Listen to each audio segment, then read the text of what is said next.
இன்றைக்கு மிகவும் முக்கியமான நிகழ்வு ஒன்று இன்றைக்கு கிளிநொச்சி மாவட்டத்தில் இடம்பெறுகின்றது. அதான் கிளிநொச்சி மாவட்டத்தில் இருக்கின்ற விவசாயிகளுக்கு சந்தோஷத்தை ஏற்படுத்துகின்ற அதே நேரத்தில் விவசாயிகளுடைய நெல்லை நேரடியாக அரசாங்கத்தால் கொள்வனவு செய்கின்ற நிகழ்வு இன்றைக்கு இந்த இடத்தில் இடம்பெறுகின்றது. அதன் பொழுது இதனால் வரைக்கும் அதாவது இங்கிருந்த விவசாயிகள் பல்வேறு இன்னல்கள் சந்தித்திருக்கின்றார்கள். அது மாத்திரமல்ல, கடந்த காலத்தில் எடுத்துக்கொண்டாலும் சரி, இதற்கு முன்னர் எடுத்துக்கொண்டாலும் கூட இந்த விவசாயம் செய்வது என்பது உண்மையிலேயே ஒரு முக்கியமான செயற்பாடு. அதற்கு பல்வேறு இன்னல்கள், கஷ்டங்கள், துன்பங்களை அனுபவிக்கின்றவர்கள் வேறு யாருமல்ல, இந்த நாட்டின் விவசாயிகளாகும். அது மாத்திரமல்ல, இந்த நாட்டில் விவசாயிகளால் தான் இந்த நாடு இயங்குகின்றது என்றாலும் கூட அது மிகையாகாது. அந்த வகையில் மிகவும் மிகவும் மிகவும் முக்கியமான ஒரு தொழிலாக இருக்கின்ற விவசாயத்தை கடந்த காலங்கள் எடுத்துக்கொண்டாலும் சரி, பொதுவாக எடுத்துக்கொண்டாலும் கூட உண்மையிலே அது ஒரு மாற்றான் தான் மனப்பான்மையோடு தான் பார்க்கின்ற ஒரு நிலைமை இருந்தது. அந்த நிலைமையை மாற்றி அமைத்து உண்மையிலேயே இன்றைக்கு அந்த விவசாயத்தை மேலும் ஊக்குவிப்பதற்கும், அதே போன்று இதனால் வரைக்கும் வெளிநாடுகள் வந்து இறக்குமதி செய்யப்பட்ட அரிசிக்கு பதிலாக எங்களுடைய உள்நாட்டிலேயே உற்பத்தி செய்து கொள்ளக்கூடிய, அது மாத்திரமல்ல வெளிநாட்டுக்கு ஏற்றுமதி செய்வதற்கும், அதே போன்று இம்முறை நாங்கள் எங்களுடைய உற்பத்தி ஒட்டுமொத்தமாக பார்க்கின்ற பொழுது எங்களுக்கு மேலதிகமான உற்பத்தியும் கூட இருக்கின்றது. அப்ப அதனால்தான் இதில் ஏனைய உற்பத்திகளுக்கும் எங்களுடைய அரிசியை பெற்றுக் கொடுப்பதற்கான நடவடிக்கைகள் நாங்கள் எடுத்துக்கொண்டோம். அந்த வகையில் இன்றைக்கு இங்கு இந்த இடத்தில் கொள்வனவு செய்யப்படுகின்ற நெல்லானது அதாவது நாடு 120 ரூபாய், சம்பா 130 ரூபாய், அதே போன்று கீரி சம்பா 140 ரூபாவுக்கு இன்றைக்கு கொள்வனவு செய்யப்படுகின்றது. இது நான் நினைக்கின்றேன் இங்கிருந்த விவசாயிகளுக்கு ஓரளவு திருப்திகரமான செயற்பாடாக இருக்கும் என்று நினைக்கின்றேன். அப்போ அந்த வகையில் மிகவும் மகிழ்ச்சியான நாள். அந்த வகையில் எங்களுடைய அரசாங்கம் என்ற வகையில் உண்மையிலே விவசாயிகளிடம் நாங்கள் கூறியது போன்று விவசாயிகளுடைய நெல்லை நாங்களே கொள்வனவு செய்து அதனூடாக மீண்டும் இந்த நாட்டின் நுகர்வோருக்கு குறைந்த விலையில் அரிசியை பெற்றுக் கொடுப்பதுதான் எங்களுடைய நோக்கம். அப்போ அந்த நோக்கம் இன்றைக்கு நாடுதழுவிய ரீதியாக நிறைவேற்றப்பட்டு வருகின்றது என்பதுதான் உண்மை. இன்றைய தினம் கிளிநொச்சி மாவட்டத்தில் நெல் கொள்வனவானது அமைச்சர் சந்திரசேகரம் அவர்களின் தலைமையில் வந்து ஆரம்பித்து வைக்கப்பட்டுள்ளது. இது அமைச்சர் அவர்கள் கூறியது போன்று விவசாயிகளுக்கு ஒரு மகிழ்ச்சியான தருணம். இன்றிலிருந்து எமது நெல் சந்தைப்படுத்தல் சபைக்கு விவசாயிகள் தங்களது நெல்லினை கொண்டு வந்து கொடுத்து அதற்குரிய பணத்தினை வங்கியினூடாக பெற்றுக்கொள்ள கூடியதாக இருக்கும். அதே போன்று இன்றைய தினம் முல்லைத்தீவு மாவட்டத்திலும் வவுனியா மாவட்டத்திலும் நெல் கொள்வனவுகள் மேற்கொள்ளப்படுகின்றது.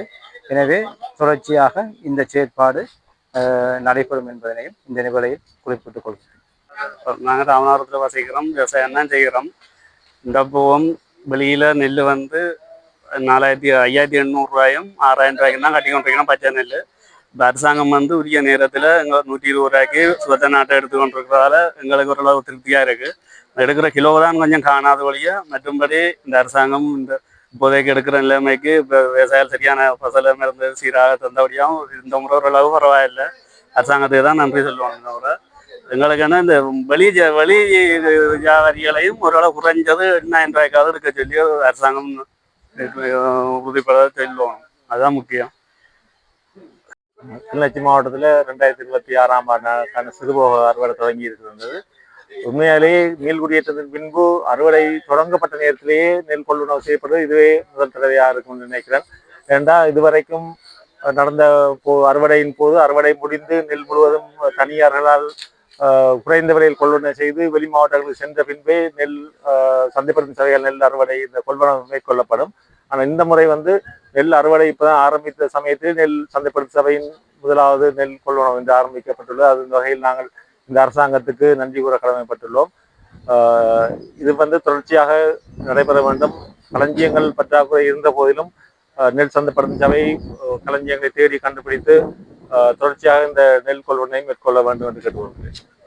சுவிட்சர்லாந்துல வீடு வாங்க போறீங்க, இல்ல ஆல்ரெடி உங்களுக்கு அங்க வீடு இருக்குன்னா இந்த வீடியோ உங்களுக்காக தான். ஸோ ஸ்கிப் பண்ணாம ஃபுல்லா பாருங்க. ஒரு மனிதனுக்கு வீடு அப்படிங்கிறது ரொம்பவே அத்தியாவசிய தேவை. அத்தியாவசிய தேவைகள்ல முக்கியமான பங்கு வகிக்கிறதே இந்த வீடு தான். ஸோ அப்படி வீடு வாங்குறது, விற்கிறது, இது சம்பந்தமா உங்களுக்கு இருக்கிற நிறைய ப்ராப்ளத்துக்கு சொல்யூஷன் தர ஒரே இடம் தான் உங்கள் செல்வாசக். Your future our vision. இப்போ சுவிட்சர்லாந்துல வீட்டோட வட்டி விகிதத்துல வந்து நல்ல மாற்றம் வந்திருக்கு, நிறைய குறைஞ்சிருக்கு. ஸோ நீங்க ஏதாவது அக்ரிமெண்ட் போட்டு வச்சிருக்கீங்கன்னா இப்பவே அதை ரெனிவல் பண்ணி மாற்றி வச்சுக்கிட்டீங்கன்னா உங்களுக்கு நிறைய ப்ராஃபிட்ஸ் இருக்கும். ஸோ இது சம்பந்தமா உங்களுக்கு ஏதாவது அப்டேட்ஸ் வேணும், இந்த மாற்றத்துல உங்களுக்கு ஏதாவது டவுட் இருக்கு அப்படின்னா மறக்காம ஸ்கிரீன்ல தெரிய நம்பருக்கு கால் பண்ணுங்க. சுவிட்சர்லாந்துல நீங்க வீடு வாங்கணும் இல்ல வீடு விற்கணும், அந்த மாதிரி ஏதாவது உங்களுக்கு தேவைகள் இருந்தா மறக்காம எங்களை காண்டாக்ட் பண்ணுங்க. உங்களோட எல்லா தேவைகளையும் உங்க ஃபேமிலியில ஒரு மெம்பரா இருந்து நாங்க பார்த்து பண்ணி கொடுப்போம். இது உங்கள் செல்வாசக். இச்செய்திகளுக்கு பிரதான அனுசரணை செல்வாசோக் இமோபிலியன், சுவிஸ் நாட்டில் முன்னணி நிறுவனம். தொடர்புகளுக்கு 0795146428. வீடு வாங்க, வீடு கட்ட, வீடு திருத்த மற்றும் வீட்டுக்கடன். Your future our vision. இது போன்ற மேலும் பல முக்கிய சுவாரஸ்யமான செய்திகளை அறிந்து கொள்ள லங்காஃபோ யூடியூப் சேனலை சப்ஸ்கிரைப் பண்ணுங்கள். எமது செய்திகள் உடனடியாக கிடைக்க பெல் பட்டனை அழுத்துங்கள். அத்தோடு எமது செய்திகளை மற்றவர்களும் பார்வையிட ஷேர் செய்யுங்கள். நன்றி.